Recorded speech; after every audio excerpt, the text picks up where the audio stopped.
Are you looking to start your own podcast? You should check out Podbean for all your hosting needs. There's a link down in the description of this very show. Click there for all the information you need to get your podcast started today.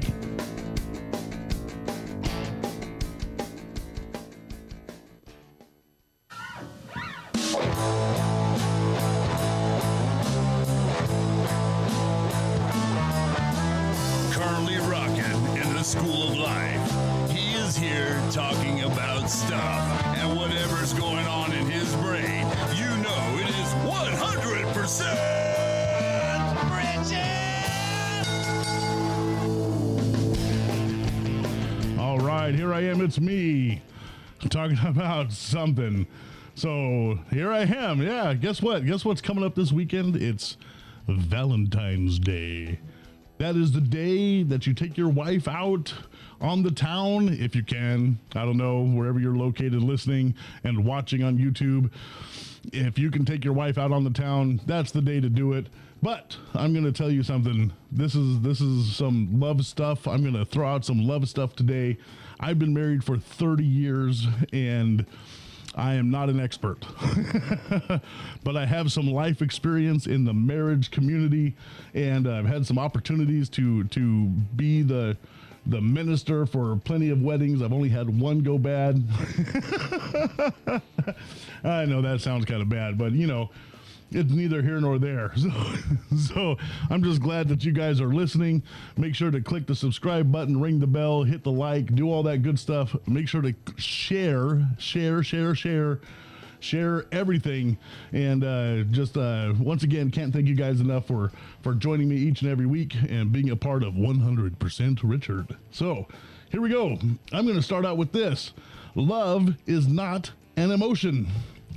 It's an attitude of the heart. Oh boy. Let me tell you, we are so messed up when it comes to the word love. Actually, my pastor said this the other day, and it's just hilarious because we say these kinds of things. We say, I love tacos. I love my dog. I love chicken. I really like popcorn, which I could say I love popcorn. And then I look at my wife and say, by the way, I love you too. Now, does that send out a confusing message when it comes to the word love, or when it comes to what we expect the word love to be, especially your wife, if you're married, or your girlfriend, if you're not married, if you're telling her that you love her? How is she receiving that in comparison to how are you giving it out? See, because I'm going to say it again, love is not an emotion. It's an attitude of the heart. It is, in all reality, saying, I choose you. I will do this for you. Why? Because I want to, because I need to. It's all put in there together. Proverbs 27:3 says this, as for he thinks in his heart, so is he. So your heart is where you think from on a spiritual level. Love today is an idea that things are always perfect. And guess what? Nothing's perfect. Nothing will ever be perfect. The setting is that when we love each other, we are always getting along and things will always be great and fantastic and perfect. Well, I've been married for 30 years. I wish I had my wife on the show today. We'll have to talk about this. If you go back and listen to the ones with me and my wife. Love is not perfect. Connecting with somebody is not perfect. Connecting with a spouse is not perfect. There's going to be things. There are going to be things that are going to just frustrating and all that kind of stuff, especially right now. If you're at home with your wife and neither of you are working, there's a lot going on in that picture. There's financial things going on that mess people up. There's, I see you way too often. I used to go to work every day, and now I don't, and you're not paying the bills and this and that, and it creates a big argument, but there still has to be love in there. Does that make sense? All right. So here's the cliche. Ready? Here's the cliche Bible verse. 1 Corinthians 13, 4-7. Love suffers long and is kind. Love does not envy. Love does not parade itself. It is not puffed up, does not behave rudely, does not seek its own, is not provoked, thinks no evil, does not rejoice in iniquity, but rejoices in the truth, bears all things, believes all things, hopes all things, and endures all things. Look at this description.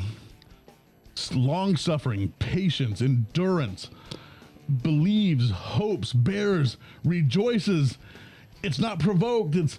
It does not behave rudely. It's not puffed up. It does not parade itself, and it is kind. Love is not a perfect relationship, whether it is with you and your spouse or with you and God.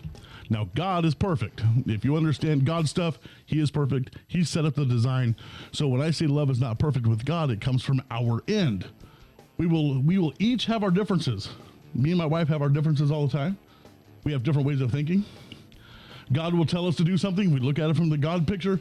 God will tell us to do something, and we will ignore him. Just like our wife or our husband. Hey, throw out the trash. No. I'd rather watch the football game. You know, these kinds of things pop up. But the difference between our spouse and God is that God will just keep on going until you look back up. Our spouse will argue, bring up the past, call you names, make funny noises, and they will roll their eyes. Behind every good man is a woman rolling her eyes. But the reality is, love will keep you together. The attitude of the heart, the I choose you, is what will keep you together. Is always reverting back to that thing that brought you together to begin with. That connection in that thing that said, I want to be with you forever, no matter what. Because at some point, the other will realize, with endurance and patience, that you love each other. And then you will make up and then keep going. Just like with God. You will finally make the decision to do what he asked, because you probably ignored him at some point, and he shows up right where you left off. See, God doesn't leave you nor forsake you. He hangs out and waits for you to make the decision to do what he wants you to do. Now, it's kind of funny when you put that in perspective to, say, loving a spouse or loving your spouse or loving your girlfriend, boyfriend, whatever. And you put that into a little bit of perspective is,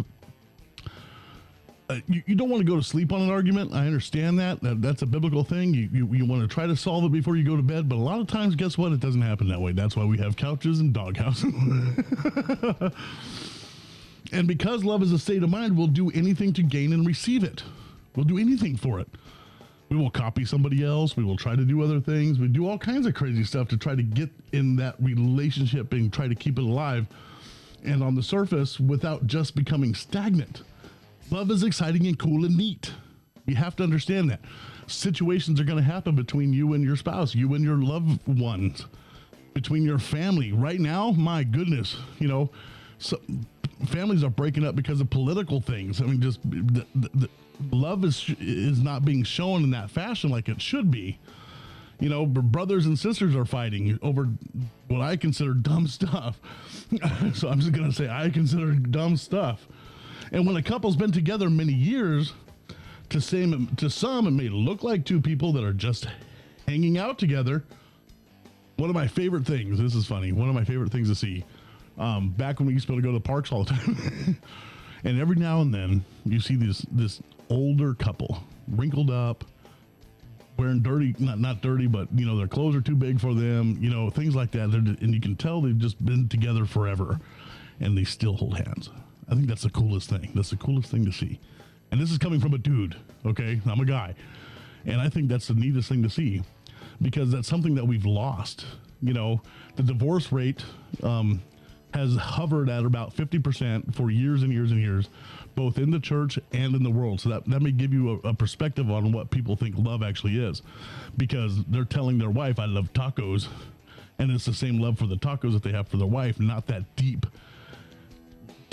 love. I don't want to go into Hebrew and all that kind of stuff, but that deep love that says, I choose you. I want to be a part of you. I am going to do whatever it takes for you, no matter what you look like, no matter what you wear, no matter how funky your hair looks, any of that kind of stuff. You get to a point where it becomes a decision to love that person, to stay with that person, and be a part of that person. And that's the biggest key right there, is being a part of that person. Because love does not always look pretty, but it's always beautiful. And how we treat each other in love is how we reflect love on each other. Let me put it this way. Today, or actually not today, but Sunday is Valentine's Day. If you're treating your spouse like royalty, only one day a year, there's going to be a problem. Valentine's Day should be every day. Come on, somebody. A relationship is not 50-50. A marriage relationship, a love relationship is not 50-50. It is 100-100. We must give 100% of ourselves into each other. Men, tell your wife you love them and mean it. Come across as, I choose you. I love you so much. I give myself to you. 100% of myself I give to you. Say nice things. The Bible's full of nice things to say. Go to Song of Solomon. Say some stuff out of there, right? Here's a good one right here. I don't know which verse this is. Rise up, my love, my fair one, and come away. For lo, the winter is past.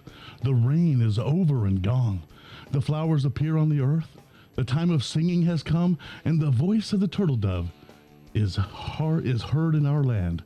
The fig tree puts forth her fig leaves, and the vines with the tender grapes give a good smell. Rise up, my love, my fair one, and come away.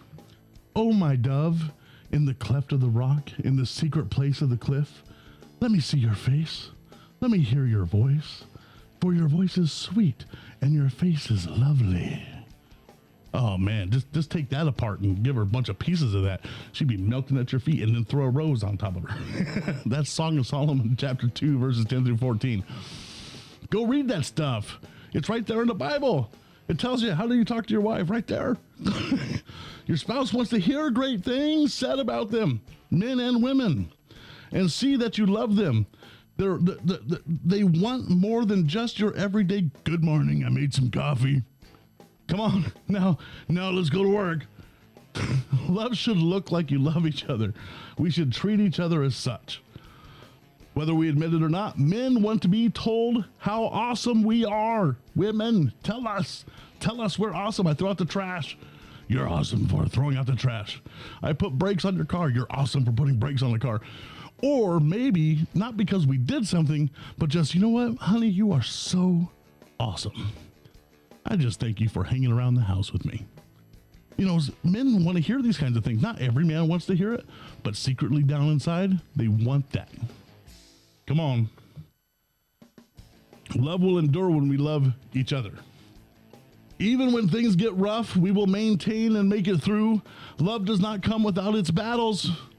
Some of us even carry the battle scars, but we endure because we know it is true love, which means we will hold each other up no matter what. My wife and I, we got kind of sick, so we thought we had COVID. We went and took a test, and we came back negative. Praise the Lord, right? And then my wife was, well, if I'm negative, what's wrong with me? So she calls the doctor, has the tele-doctor appointment thing over the computer. And I'm like sitting next to her going, oh man, how do I lift her up through this process, right? And then he said, take a test again. I'm like, oh, so we went and took the test again, just in case. Well, guess what? Still negative. Yeah, double negative. Well, oh boy. No. So she's been like really tired and stuff. And I'm like, okay, well, what do I do to keep her up and keep her going? And she took a couple of days off of work and, things of that nature. And it's like, okay, but you continue to love through those processes. We can't even come close to comparing how rough our relationship is when it comes close to how much God actually loves us. That's the measuring stick. Jesus is love. And what he did for us will never compare to our little spousal battles. In love, we should be willing to do whatever it takes for each other. Go through the things that we go through because it makes us better in the long haul. And we learn and grow from each other, and each thing becomes less and less. Most marriages don't make it past the first 3 years now. I know I'm going a little long today, but whatever. So the first 3 to 5 years is the measuring space. If you can make it to 3, you can make it to 5. If you can make it to 5, you can make it to 50. I'm on the verge of 50. Well, I'm 20 years out, but in my eyes, we're almost there, right? And that's really what we have to be focused on is I want to go through this journey in life with somebody. And I know this is one of the interesting things the Bible tells us to love one another. We need to choose to be loving to people all the time. That's what God calls us to do. That is one of the minimal things that God calls us to do. Be loving to people. Say things that are nice. Love people. And I'm not telling you to go give them money, but say nice things to people. When you're in line, don't be like, I can't believe you bought all that crap and now I have to stand here. That's not very loving, is it? You know? So looking at it from a different point of view, from a outside of the marriage love is, hey, I'm going to make a decision in my heart to be joyful to people, all people. I'm going to make a decision in my heart. Come on, it's a heart decision. It's an attitude of the heart. Love is not an emotion. I have to make that decision to do that. And I know for me, it's not easy. I'm not, if you know me, some of you guys out there that listen actually know who I am. You know, it was not easy for some of us to be loving people. And I understand that. But when you make the decision in your heart, it becomes easier and easier to love on people.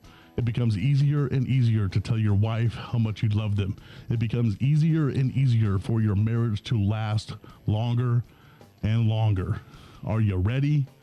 Right on, right on.